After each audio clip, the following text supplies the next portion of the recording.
안녕하세요. 저는 자영업과 임대업을 하고 있는 40대 여성입니다.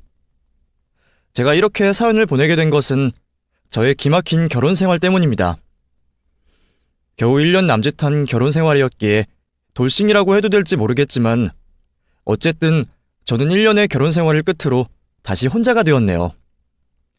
늦은 나이에 노처녀 생활을 청산하여 행복해하던 게 엊그제 같은데 이제는 그런 꿈도 행복도 모두 신기루가 되었네요.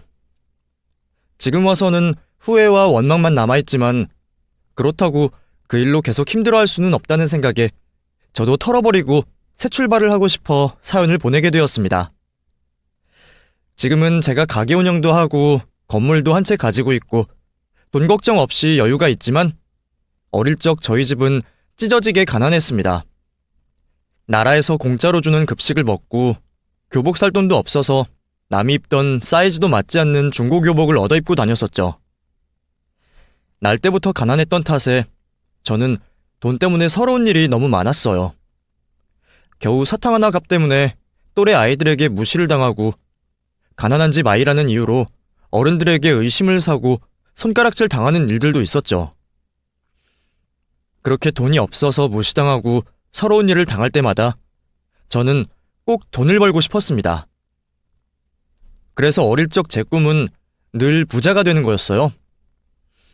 뭐로 가도 서울만 가면 된다고 공부는 못했지만 어떻게든 돈을 벌어야겠다는 생각을 하고 있었죠. 소질이 없어서 그런지 환경이 받쳐주지 않아서 그런지 몰라도 제가 성적이 좋았던 적은 한 번도 없었지만 그래도 돈 계산에는 밝았던 저는 돈 앞에서는 막히는 법이 없었어요. 뭘 봐도 돈으로만 보이고 돈 벌 궁리만 하며 살다 보니 자연스럽게 돈을 모으며 살았던 것 같습니다.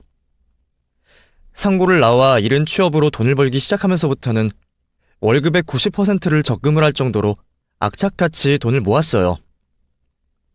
그때는 기숙사 생활하던 시절이라 나만 견딘다면 돈 한 푼 안 쓰고 살 수 있었거든요. 회사에서 주는 밥 먹고 회사에서 지내면서 다른 군것질 안 하고 옷 안 사 입었더니 따로 드는 돈은 별로 없었습니다. 어쩔 수 없이 매달 써야 하는 생필품들은 있었지만 그것도 늘 아끼고 아껴가면서 돈을 모아갔어요. 그렇게 월급의 거의 전부를 모으다 보니 저는 몇 년 사이에 큰 돈을 만들 수 있었습니다. 돈이 돈을 모은다는 게 맞는지 시드머니를 만들고서야 저는 본격적으로 큰 돈을 만들 수 있었어요.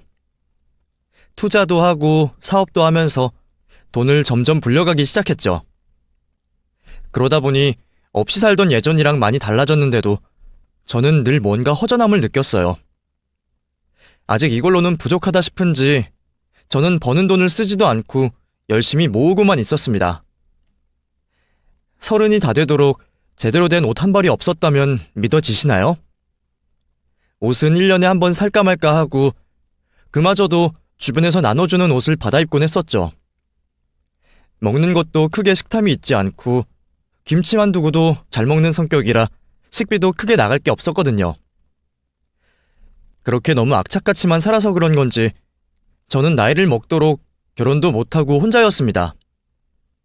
물론 연애는 몇 번 해봤지만 그때마다 늘 결과가 좋지 않았네요.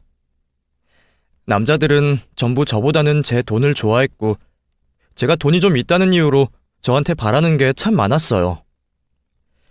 차 바꿔달라, 시계 사달라, 나한테 쓰는 돈도 아까워하는 제게 너무 뻔뻔하게 요구를 하더라고요. 결국 나를 이용만 하려는 남자들에게 시달리며 상처를 받았던 저는 그 후로 연애를 아예 접어버렸습니다. 남자 잘 만나서 결혼할 거라는 생각보다는 돈을 벗삼아서 돈만 믿고 살아야겠다 싶었죠. 그렇게 누구도 믿지 못하고 혼자 악착같이 살았던 저는 그렇게 모은 돈으로 저희 부모님께 집을 사드리고 제 앞으로 건물까지 샀습니다. 하지만 저는 여전히 혼자였고 그 사이 30 후반의 노처녀가 되어 있었어요. 저처럼 싱글로 살겠다던 친구들마저 하나둘씩 늦은 결혼을 해버리고 결국 남은 건 저 하나였네요. 다들 결혼해서 가정 꾸리고 사는 모습이 부럽기도 했지만 저는 많은 욕심을 바라지 않기로 했습니다. 나한테는 결혼의 행복보다는 돈이 주는 행복이면 그만이라 생각하며 결혼 생각은 아주 접어버렸죠. 혼자 지내서 그런지 노처녀 히스테리 부린다는 소리만 듣고 삶의 낙이라고 할 만한 건 별로 없었지만 저는 사람마다 분수에 맞는 삶이 있는 거라 생각하며 겸손하려 했습니다. 그러다 어느 날 제가 사고가 나는 일이 벌어졌어요. 늦은 밤 집으로 돌아가는 길에 신호에 맞춰 정지선에 멈춰선 제 차를 뒤에서 박았더라고요. 늦은 시간에 사고가 나는 바람에 다른 차도 없어서 무서웠는데 하필이면 사고를 낸 상대 차량 운전자가 우락부락한 남자였습니다. 같이 타고 있던 일행들까지 전부 떡대가 있는 불량배들 같더라고요. 아줌마! 운전을 그딴 식으로 하면서 차를 끌고 다녀? 갑자기 멈춰 세워서 우리가 박았잖아. 이제 어떻게 할 거야? 아니나 다를까 그 사람들은 자기들이 크게 다쳤다며 제게 치료비를 명목으로 협박을 해오고 있었습니다. 하필이면 유동인구도 없고 늦은 시간이라 저를 도와줄 사람은 아무도 없어 보였어요. 경찰에 신고하려고 했지만 그 사람들에게 휴대폰까지 뺏기는 바람에 저는 꼼짝없이 그 사람들에게 시달려야만 했습니다. 너무 무섭고 두려워서 그 자리를 피하고만 싶었죠. 그런데 그때 누군가 나타나서 저를 구해주었습니다. 지금 뭐 하시는 거예요? 사고가 났으면 보험사를 부르면 되는 거지. 왜 엄한 사람을 협박합니까? 그리고 안전거리 유지 못한 그쪽 책임인 걸 왜 이 여성분에게 떠넘겨요? 다쳤어도 이분이 더 다쳤을 것 같은데. 혹시 당신들 자해공갈단 아니야? 지금 경찰에 신고할 겁니다. 그 사람이 아니었으면 그날 제가 무슨 일을 당했을지 처음 보는 그 남자 덕분에 불량배들에게서 벗어날 수 있었던 그 사람에게 너무 고마웠어요. 저 도와주셔서 정말 감사드려요. 제가 꼭 살해를 하고 싶은데 어떻게 하면 될까요? 살해라뇨. 저도 그런 거 바라고 한 거 아닌데요. 도움 필요한 사람이 있으면 돕는 게 당연한 거죠. 저는 괜찮으니까 얼른 들어가 보세요. 아니에요. 제가 꼭 살해하고 싶어서 그래요. 그럼 제 연락처 드릴 테니까 내일 꼭 연락 부탁드릴게요. 꼭이요? 살해는 필요 없다며 마다하는 남자였지만 꼭 보답을 하고 싶었던 저는 그 남자에게 식사 대접을 하기로 했습니다. 그리고 그게 인연이 되어 저희는 그 후로 연인으로까지 발전을 하게 되었죠. 사실 처음부터 그 사람과 제가 잘 될 거라는 생각은 하지 못했어요.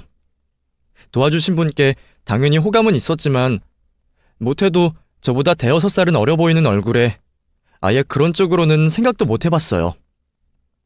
그런데 나이를 알고 나니 그 사람이 저와 동갑이라고 하는 거였죠. 같이 있으면 제가 누나인 것 같은데도 나와 동년배라고 하니 앳된 얼굴이 정말 동안이다 싶더라고요. 그래서 처음에는 동생인 줄 알고 아예 남자로서 생각이 없던 저도 그제서야 생각이 달라졌습니다. 그 후 제가 좋다며 먼저 고백을 해온 탓에 저도 완전히 마음을 열게 되었네요. 남자친구는 모든 게 완벽한 남자였습니다. 미국에서 대학을 졸업하고 사업을 한다는 그 남자는 재력도 있었고 재력만큼이나 여유 넘치며 매너도 참 좋았어요. 그래서 그런지 그동안 제가 만났던 남자들과 달리 제게 무척이나 잘해주었습니다. 고급 레스토랑에 비싼 선물까지 저는 처음으로 대우를 받는 것 같았죠. 처음에는 이런 사람이 나를 좋아한다는 게 믿어지지 않을 정도였어요. 저는 그런 그 사람의 모든 행동이 다 진심처럼 느껴졌고 저 역시도 그 사람에게 진심을 다할 수밖에 없었습니다.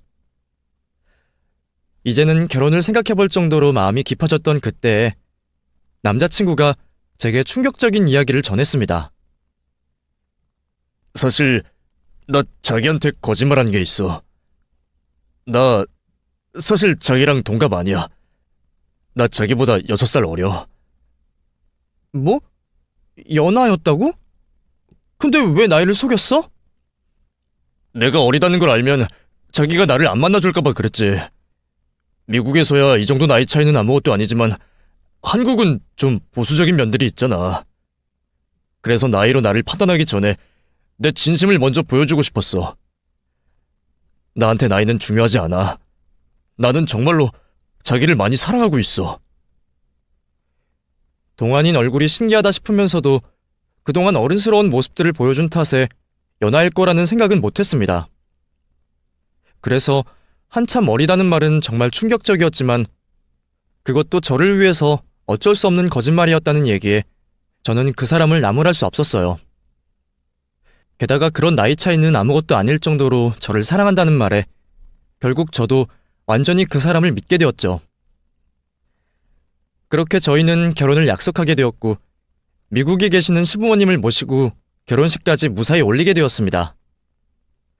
그리고 그 후 저는 한강이 보이는 남편 명의의 고급 빌라로 이사를 하게 되었죠.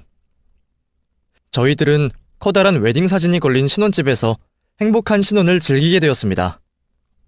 매일 아침 한강을 보며 일어난다는 게 참 기분 좋은 일이더라고요. 나도 그동안 열심히 살았다고 생각했는데 비싼 집에 사는 기분은 다르구나 싶었습니다. 제가 그동안 졸부처럼 돈을 모으면서도 빈티나게 살았다면 남편은 날 때부터 여유로운 집안에서 한 번도 고생이라고는 모르고 살았던 사람 같았어요.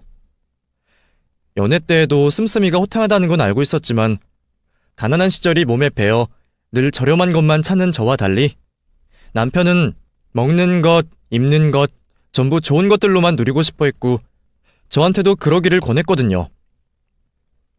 이게 뭐야? 이런 브랜드는 처음 보네? 어디서 샀어? 어디서 사긴 그냥 마트에서 샀지.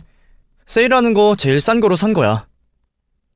그럼 자기는 여태껏 이런 거 먹었어? 이거 뭐 얼마나 한다고 그 돈 아껴. 사람 입에 들어가는 거는 뭐든 좋아야 해.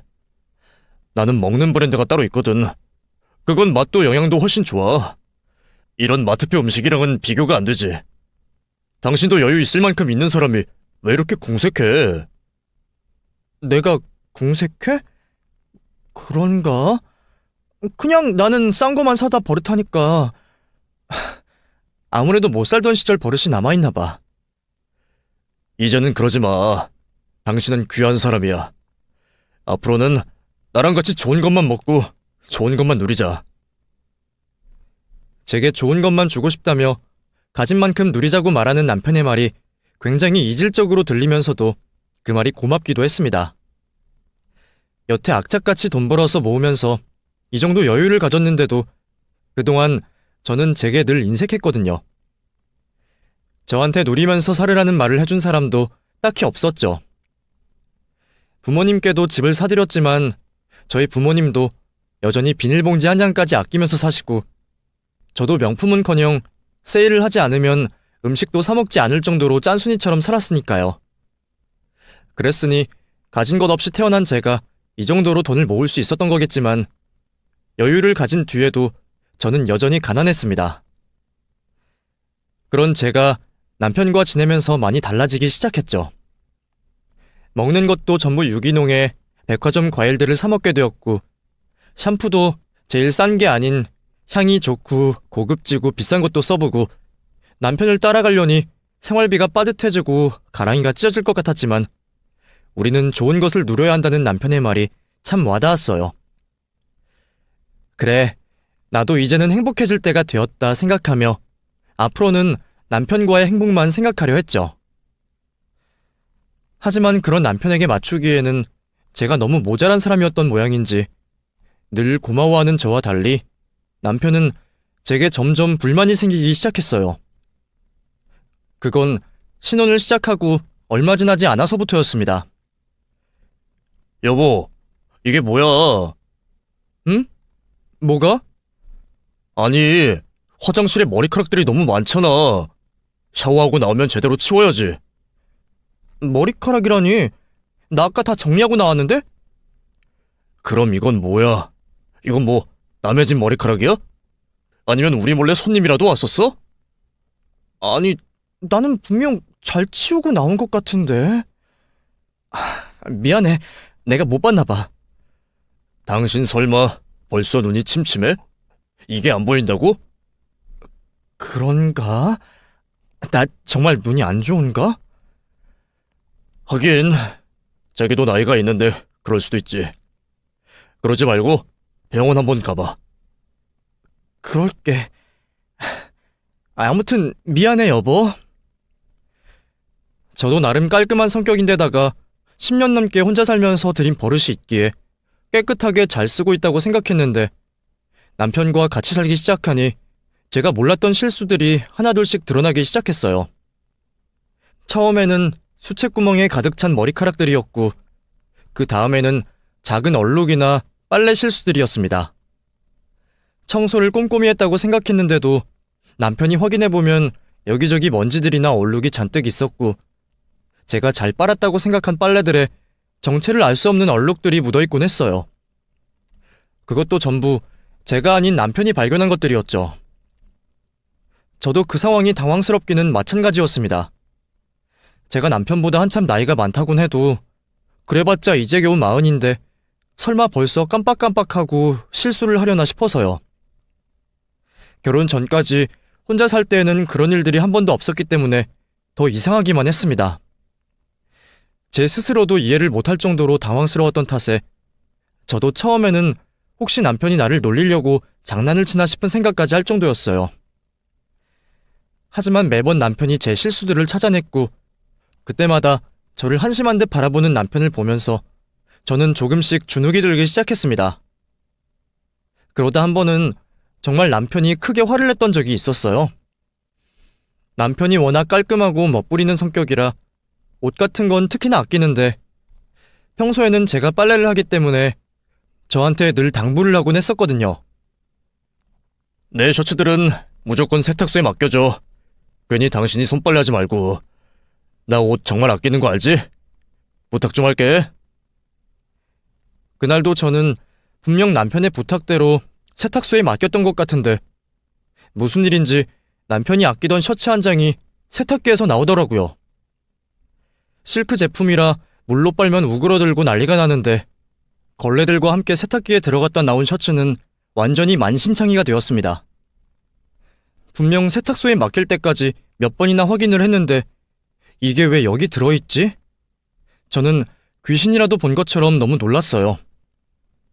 몇 번을 다시 생각해봐도 정말 내가 넣은 적이 없는 것 같은데 이게 왜 세탁기 안에서 나오는지 정말 귀신이 고칼 노릇이었죠.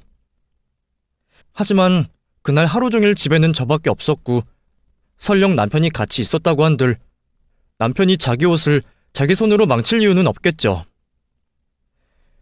결국 범인은 나밖에 없는데 내가 정말 이런 실수를 했다니 저는 도저히 믿기지 않았습니다. 그리고 이 일을 남편이 알게 되면 남편에게 듣게 될 원망이 너무 두려웠죠. 그래서 그 일을 숨기고 싶었지만 제가 숨기거나 똑같은 옷을 사놓기도 전에 남편이 먼저 그 사실을 알아차렸습니다. 퇴근하자마자 그 옷부터 찾는 남편이 제가 구석에 숨겨둔 셔츠를 발견했거든요. 이게 뭐야?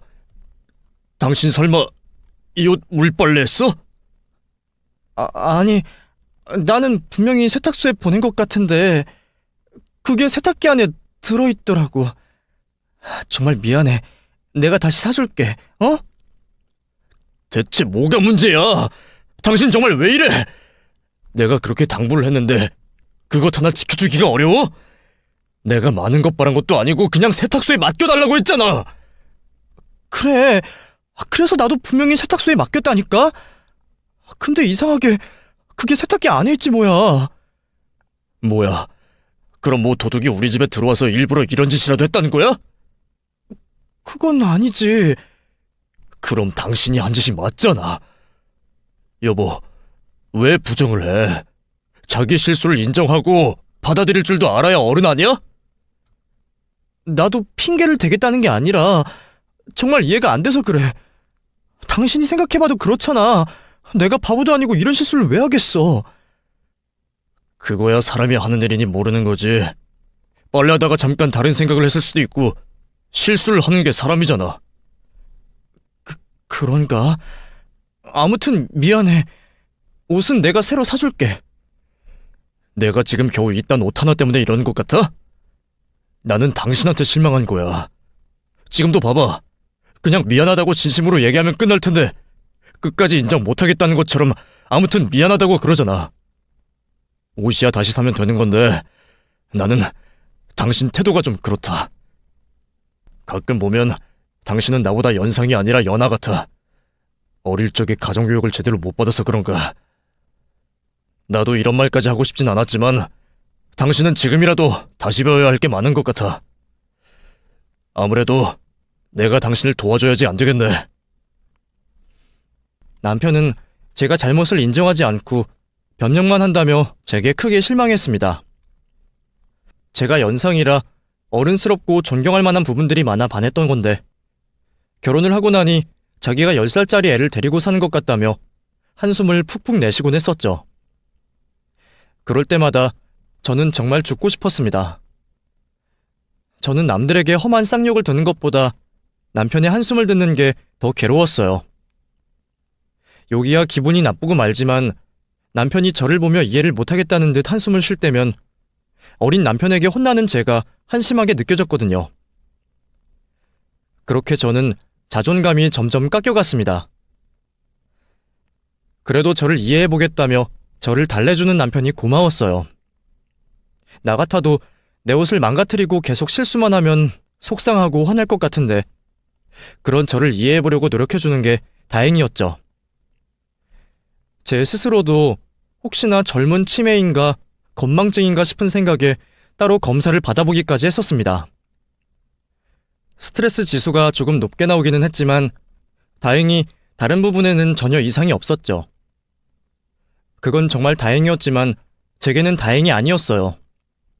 차라리 외부적인 요인으로 내가 실수를 하는 거라면 고칠 수 있겠지만 정말 내 실수로 벌어진 일들이라는 건 답이 없다 싶었거든요. 저도 자꾸만 저를 탓하며 스스로 주눅이 들어가기 시작했습니다. 남편이 제 실수를 지적할 때마다 미안해서 죽을 것 같았고 꼼꼼하게 하지 못한 저를 자책하기 시작했어요. 싫은 소리 듣기 싫어서 몇 번이나 확인을 해보고 했는데도 이상하게 뒤돌아서면 실수투성이더라고요. 제 눈에는 보이지 않고 남편 눈에만 보이는 저의 잘못들에 저는 점점 더 작아질 수밖에 없었습니다. 그러다 보니 언젠가부터 남편은 제 행동 하나하나를 지켜보며 관리하기 시작했고 저는 작은 행동 하나에도 남편의 눈치를 보며 일을 하곤 했습니다. 여보, 나 이거 살까 말까? 이게 뭔데? 화장품? 왜? 필요한 거야? 선크림 쓰던 게 다 떨어져서. 선크림은 꼭 발라야지. 근데 저기 쓰는 거 좋은 거 맞아? 저번에 보니까 비싸기만 하고 영 별로인 것 같던데. 내가 추천해주는 걸로 사. 그럴까? 그래, 그래야겠다. 당신이 뭐든 나보다 잘 고르니까. 고마워. 고맙긴 뭘. 남편으로서 와이프한테 관심 가지는 게 당연한 거지. 화장품이나 생필품 하나 고르는 것부터 외출을 할 때 입을 옷까지 저는 전부 남편에게 물어보고 결정을 내리기 시작했고 그러다 보니 중요한 일을 결정해야 할 때에도 제 스스로를 믿지 못해 남편에게 조언을 얻곤 했어요. 그렇게 어느새 제 삶의 모든 부분은 제가 아니라 남편이 결정을 내리는 중이었습니다. 그때는 그게 이상한 줄도 모르고 의지할 수 있는 든든한 남편이 있어서 감사하다는 생각만 하고 있었죠. 그런데 남들이 보기에는 그런 제가 달라도 너무 달라졌다 싶었던 모양입니다. 가깝지 않은 남들이야 조금 변했네 하고 말 정도였지만 저와 가장 가깝고 거의 유일한 단짝 친구라고 할 수 있는 지윤이는 그런 저의 변화를 결코 달가워하지 못했어요. 저희가 연애를 할 때만 해도 좋은 사람을 만나서 다행이라던 지윤이는 결혼 이후 달라진 저를 이해하지 못했습니다. 영란아, 우리 전에 투자했었던 거 많이 오른 거 봤니? 그래서 나 이번에 차 바꾸기로 했잖아. 그때 네 말 듣고 안 넣었으면 후회할 뻔했어. 진짜 고맙다, 영란아. 뭐? 그게 올랐어? 넌 몰랐어? 수익 확인 안 해봤어? 얼른 해봐. 사실 나 그거 진작에 뺐어. 남편이 그거 별로라고 수익이 안 날 것 같다 그래서. 뭐? 네가 꼼꼼히 살펴보고 결정한 거라고 나보고도 넣으라 그러더니 네가 빼면 어떡해? 아니, 남편이 별로라고 하니까 그래서 나는 저점일 때 빼서 손해만 봤지. 너도 혹시 모르니까 지금이라도 빼버려. 우리 남편 말 들어보니까 별로인 것 같아. 뭐가 별로라는 거야?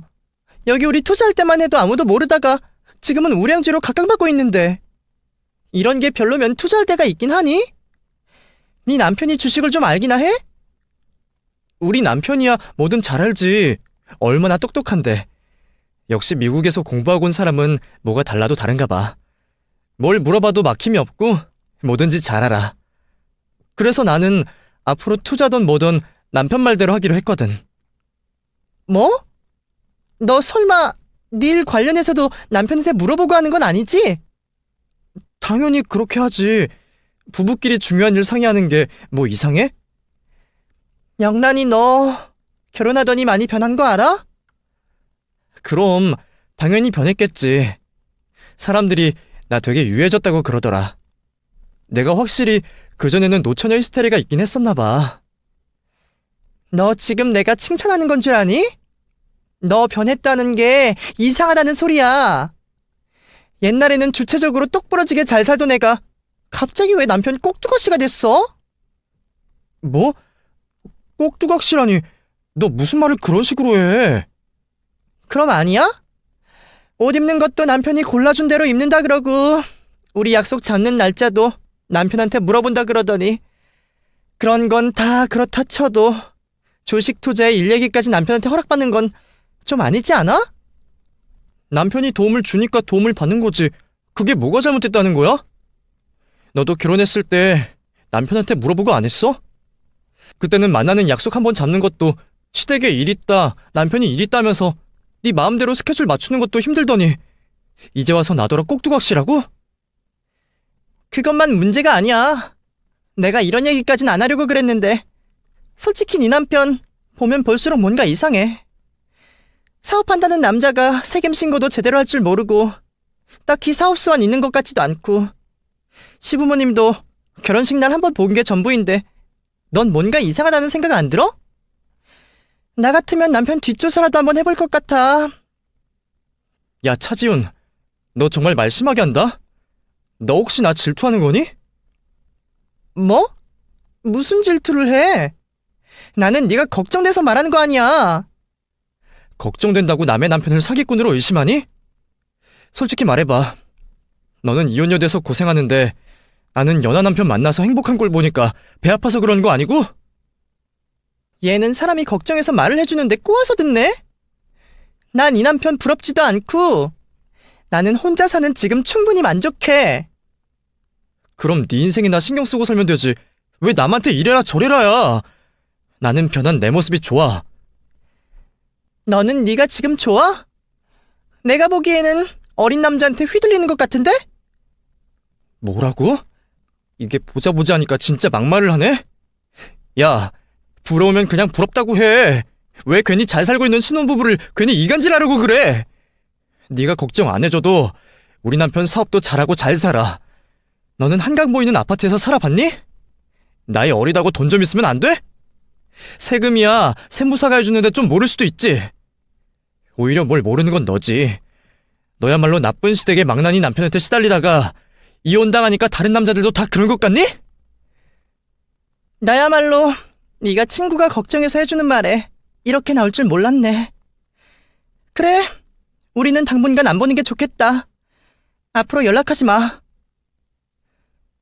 그동안 자매보다 의지하며 동고동락했던 친구와 그렇게 크게 싸우게 되었습니다. 벌써 20년 넘게 알고 지내면서 한 번도 그런 식으로 싸운 적은 없었는데 말이에요. 하지만 그때는 안타까움이나 미안함보다는 서운함과 화가 컸습니다. 친구가 제가 부러워서 괜한 꼬투리를 잡는다고 생각했고 말도 안 되는 의심을 하는 거라 생각했어요. 그것도 그럴 만한 게 제가 노처녀로 지낼 때는 결혼해서 행복해 보이던 지윤이를 무척 부러워했었거든요. 그런데 이제는 제가 연하 남편을 만나 결혼을 했고 지윤이는 이혼으로 힘들어했기에 저는 지윤이가 저를 질투할 수밖에 없을 거라 생각했습니다.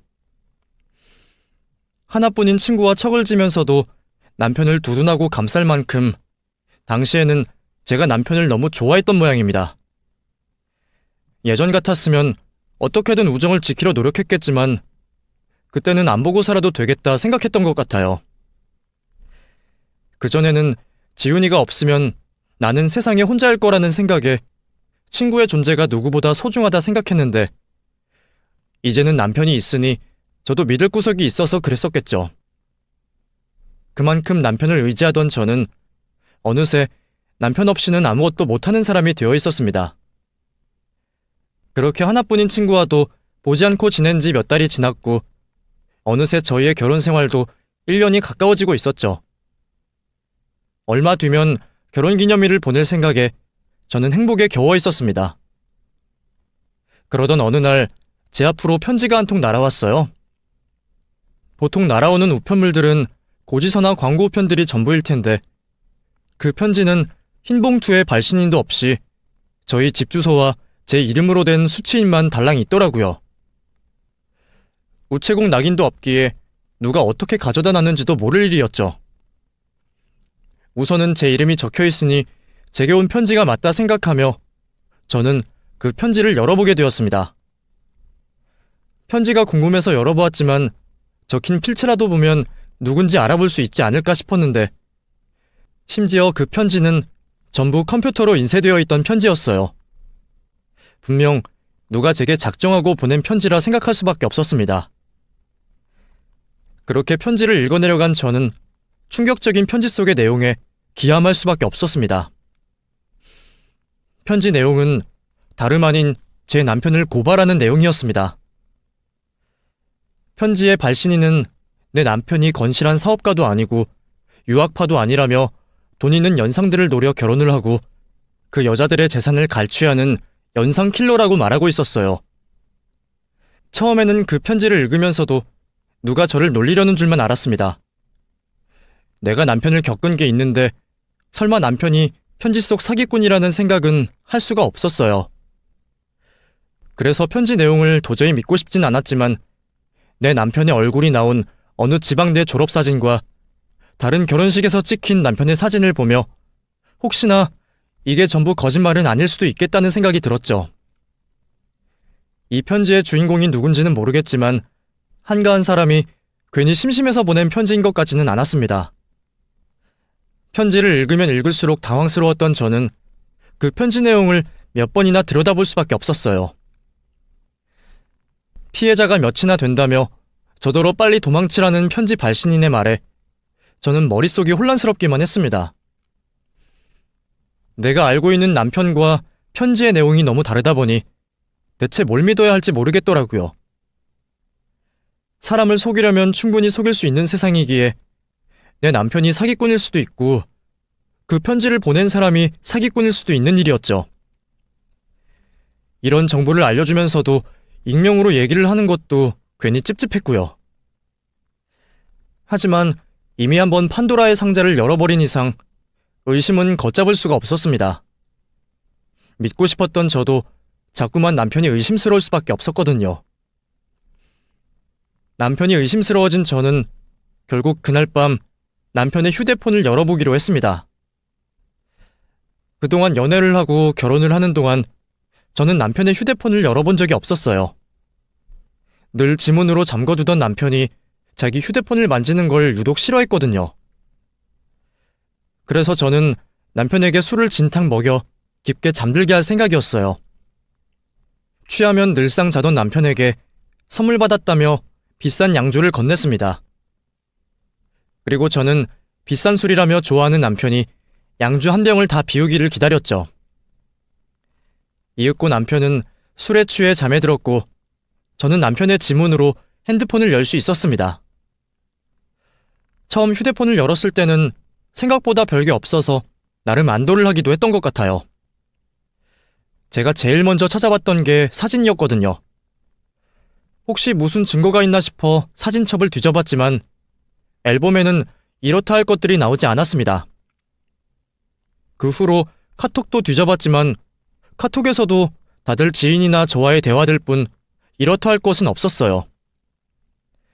그런데 그제서야 저는 조금 이상한 기분이 들었습니다. 보통 사업을 한다고 하면 일적으로 만나는 사람들과 대화를 나누는 게 많을 수밖에 없는데 남편의 카톡은 너무 깔끔해서 더 이상하다 싶었어요. 그제서야 문자 생각이 들더라고요. 그렇게 문자를 하나하나 뒤져본 저는 그중 깜짝 놀랄 만한 문자 내용을 발견하게 되었습니다. 그냥 평범한 가게 이름으로 저장된 번호 하나가 유독 내용이 이상하다 싶었거든요. 넘어오는 중 곧 시행해도 될 듯. 조현병이나 망상장애로 입원 요청. 시일은 다음 달 1일. 뭔가 작정하고 계획을 나누는 듯한 문자 내용에 저는 머리가 멍해지는 기분이었습니다.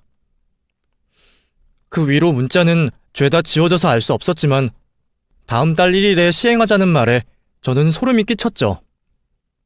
며칠 뒤면 1일이 되는데 남편은 그날 대체 무슨 짓을 하려고 그랬던 걸까요?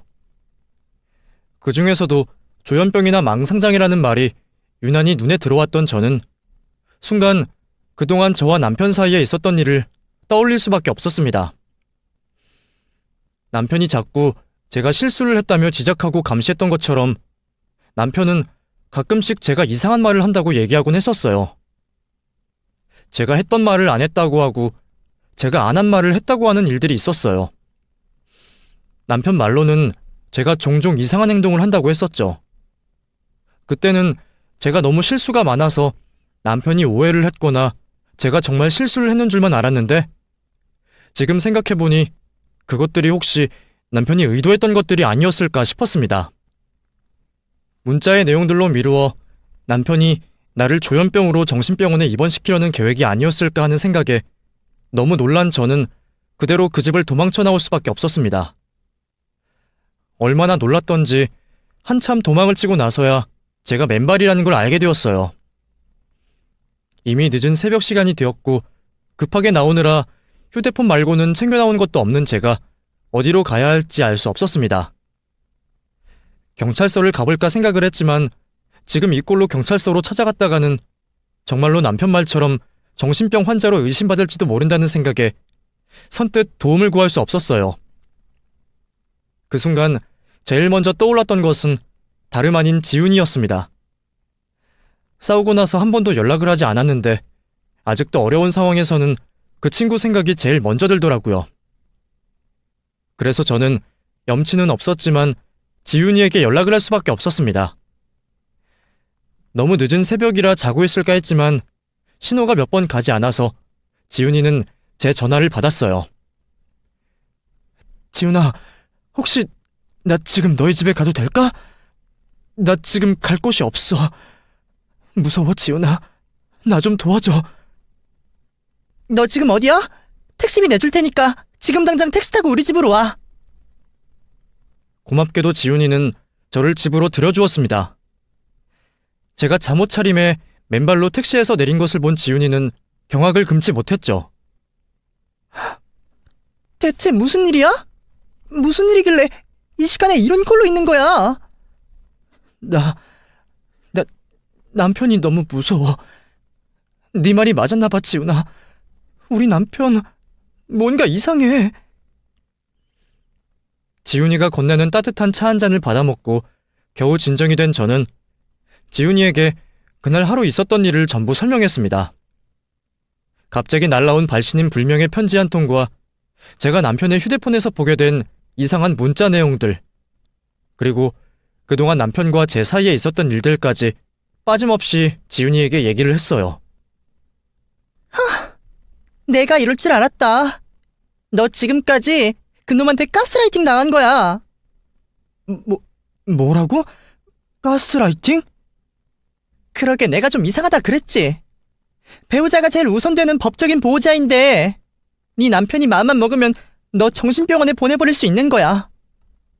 너희 부모님한테는 네가 좀 아프다고 하면 그만인 거고 너도 지금 같은 상황에서 남편이 너 정신병 있다고 해도 그 말을 믿지 않겠니? 그래서 그동안 말도 안 되는 실수들로 너를 타박하고 너를 조종한 거야. 너 지금까지 네 남편한테 속은 거라고.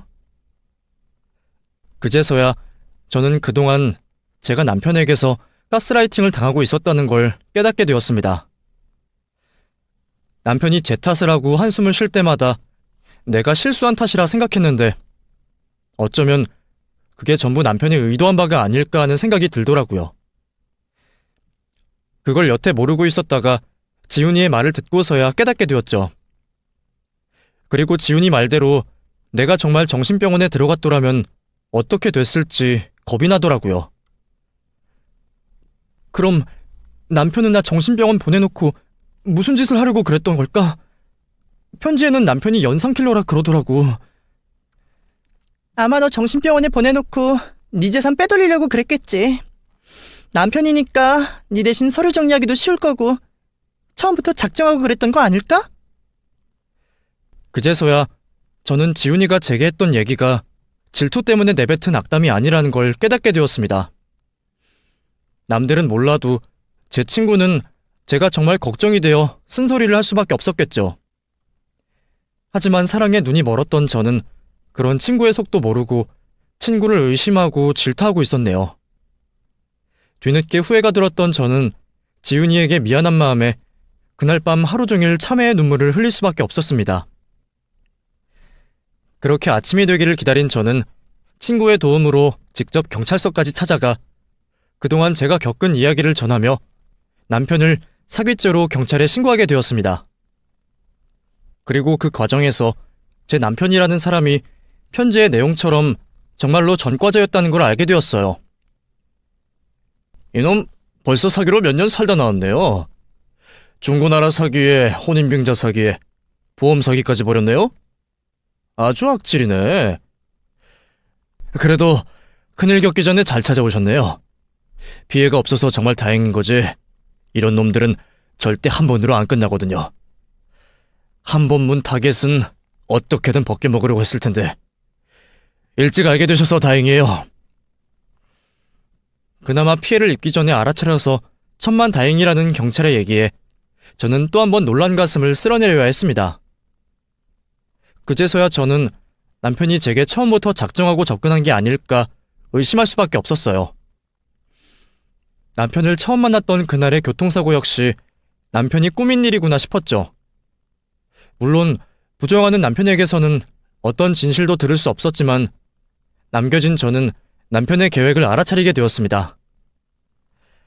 제가 남편 명의인 줄 알고 좋아하던 한강뷰의 신혼집과 남편의 차와 사업체 모두 거짓이었더라고요. 제가 살던 빌라는 수백만 원짜리 월세였고 차는 리스에 남편이 한다는 사업 역시 남의 등 처먹는 사기 사업체였어요. 구매 대행을 해준다는 식으로 짝퉁 명품들을 유통하고 있었더라고요. 그 말은 제가 남편에게 그동안 받았던 명품 선물들 역시 가짜라는 말이었겠죠. 그동안 제가 보았던 게 전부 가짜라는 생각에 저는 머리가 아팠습니다. 어떻게 이렇게까지 사람을 속일 수 있는지 그 사기꾼 놈이 대단하기까지 했죠. 제가 아니었더라면 계속 남의 등을 처먹고 살고 있었을지도 모르니까요. 하지만 저의 신고로 그놈의 다른 범죄들까지 속속들이 드러나기 시작했고 결국 그놈은 사기 전과에 불법 짝퉁 유통으로 실형을 받게 되었습니다. 그 후로 저는 감옥에 있는 남편과 이혼 절차를 밟게 되었고 당연히 저는 무사히 이혼을 할 수 있었어요.